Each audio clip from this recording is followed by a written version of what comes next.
On today's episode, what is the Calorie Conundrum? And a summary of Season 3.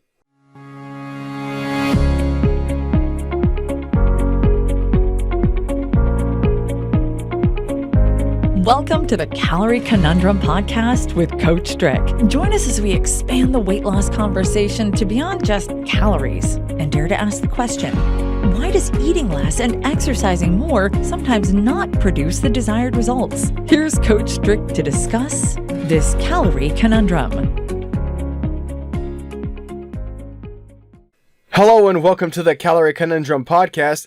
This is Coach Strick. And on today's episode, I will be doing a summary of Season 3.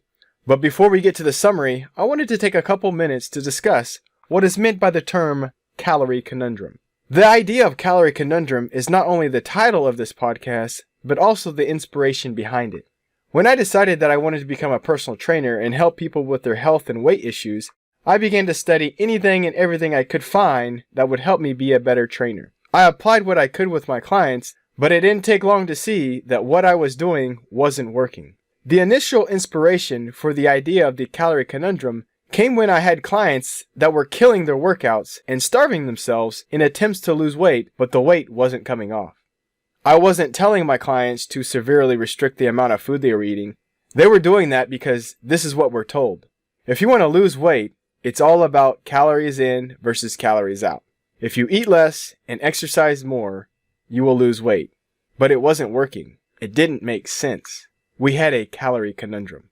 So with the hopes to figure out this conundrum, I studied more, went to more conferences, and got more certifications.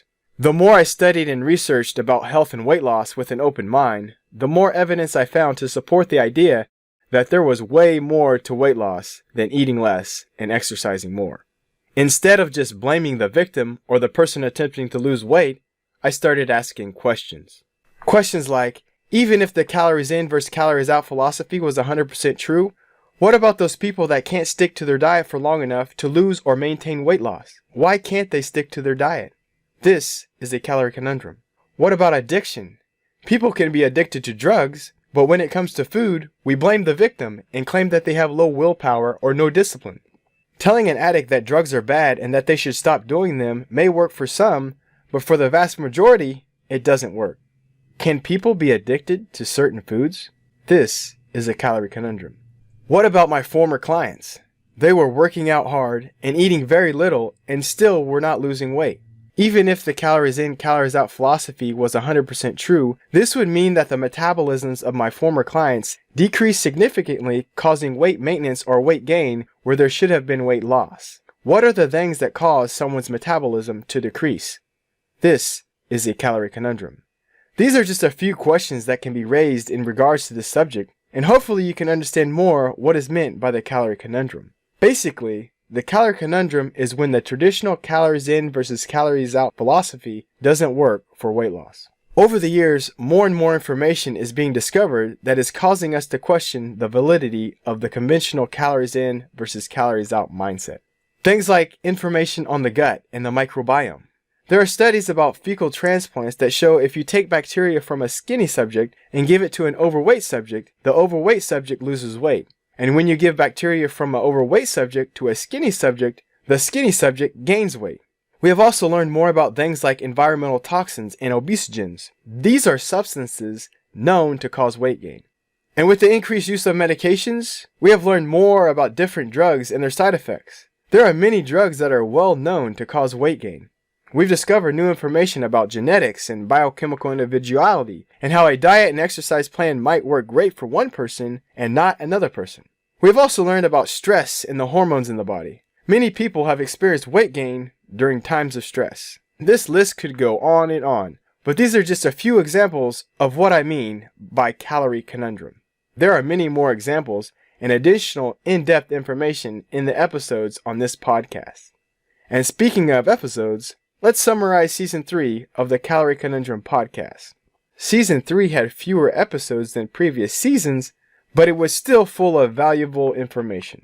Episode 41, Cardio for Fun, Weights to Transform with Kiki Smith, was an awesome podcast, and we discussed why weight training is so important for weight loss and why you may want to eat more and do less cardio. We also talked about the often overused excuse of age and how it is really just a number.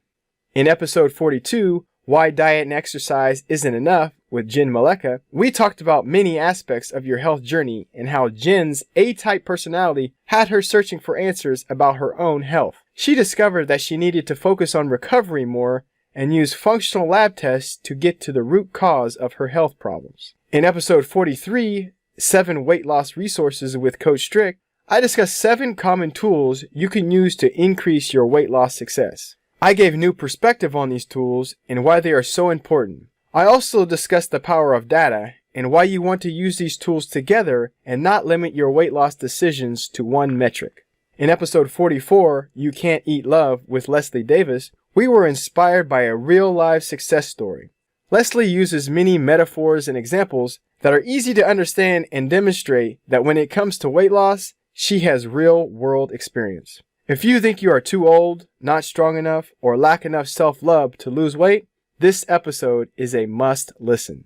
In episode 45, It Is Not All in Your Head with Tanya Pennington, we talked to a woman's fat loss specialist with many years of experience both personally and professionally. We discussed lab and genetic testing for weight loss success and dove into the often overlooked weight loss factor of stress and its effects on the body. In episode 46, Exploring Your Metabolic Powers with Marc David, we were blessed to experience the wisdom of a person that inspired the creation of this podcast and whose work is helping to understand the problems with the conventional calories in, calories out model of weight loss.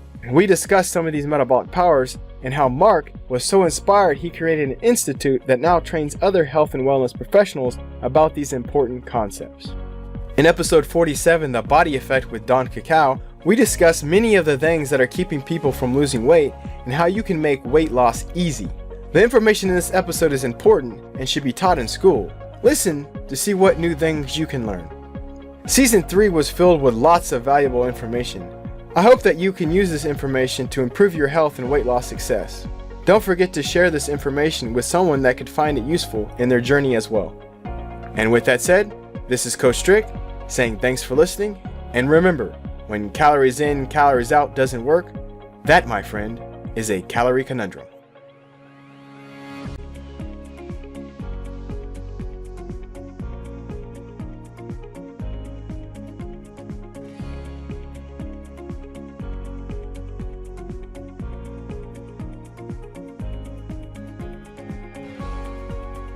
This podcast, including Coach Strick and guests, disclaim responsibility for any possible adverse effects for the use of any information contained herein. Coach Strick and/or guests may recommend products or services in which they have a direct or indirect financial interest. To find out more, please visit www.calorieconundrum.com.